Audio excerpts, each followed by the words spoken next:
Welcome to the somewhat remote and bleak small rural hamlet of Thorpe Le Fallows. I'm Jonathan Doog and I'm the chairman of the Lincoln and North Lincolnshire branch of the Western Front Association. I was fortunate to be a founder member of the branch back in 2008-2009 when the branch was set up by Mick and Julia MacDonald, and one of the first projects we took on was to adopt this somewhat forlorn and lonely memorial here at Thorpe Le Fallows.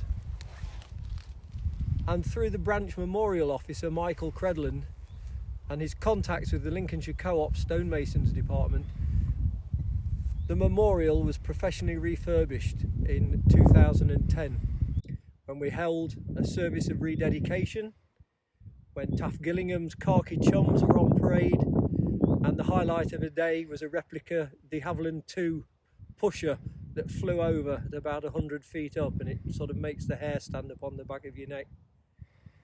But this memorial here at Thorpe Le Fallows stands all alone in a field, and 10 years later it's in need of renovation again, and as a branch of the Western Front Association this is our next project. The memorial was unveiled by the Reverend Francis Duggins in May 1919. It was some 16 feet tall, of Weldon stone with a blue Bristol stone plinth around the middle, containing the names of 8 men from the parish of Thorpe Le Fallows and Aysthorpe who made the ultimate sacrifice in the Great War. There's also one name from the Second World War. Originally, standing on the top was a Knights Templar and a Maltese cross, but this fell into disrepair, and in the early 1970s a local resident, a Mr. Cust, had it removed and replaced with the Celtic cross that sits there today. So if we go across to the memorial, we'll have a look at it and I'll tell you what we're hoping to do.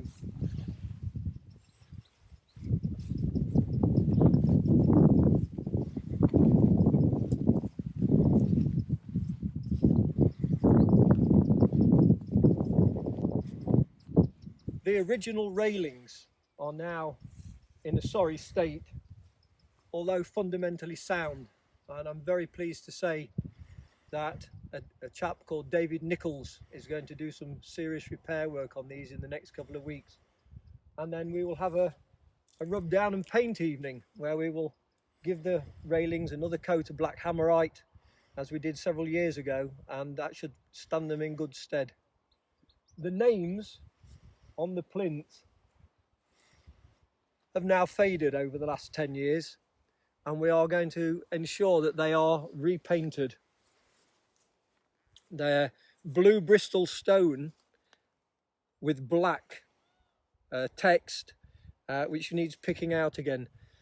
But because of its remote and very bleak location, the weather has literally washed that paint off in just 10 years. This is going to be very much an ongoing project. As I said, the memorial was unveiled in May 1919, and we're very pleased as a branch of the Western Front Association that over the last 10 or 11 years we've looked after this memorial. We've reported on it to the Imperial War Museum, to the Inventory of War Memorials, kept an eye on it, and we hold an annual service here every November on Armistice Day. The 8 men who are remembered on the memorial were all from the parish of Thorpe and Aysthorpe, with the exception of Rudolph Preston, and I'll come to him in a minute.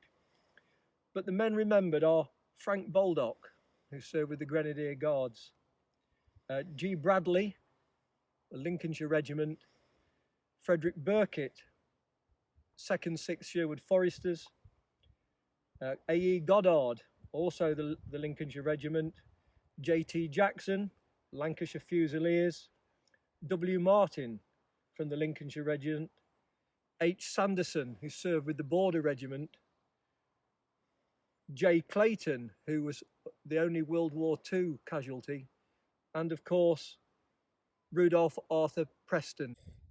originally from Hampshire, had set off to Australia before the war to find his fame and fortune. But on the outbreak of war, returning to England, he joined the Lincolnshire Regiment and found himself in the 3rd Reserve Battalion, where he was commissioned and found himself overseas in France with the 8th Service Battalion of the Lincolnshire Regiment. On the 1st of July 1916, on the opening day of the Battle of the Somme, at Fricourt, he was awarded a military cross for outstanding bravery.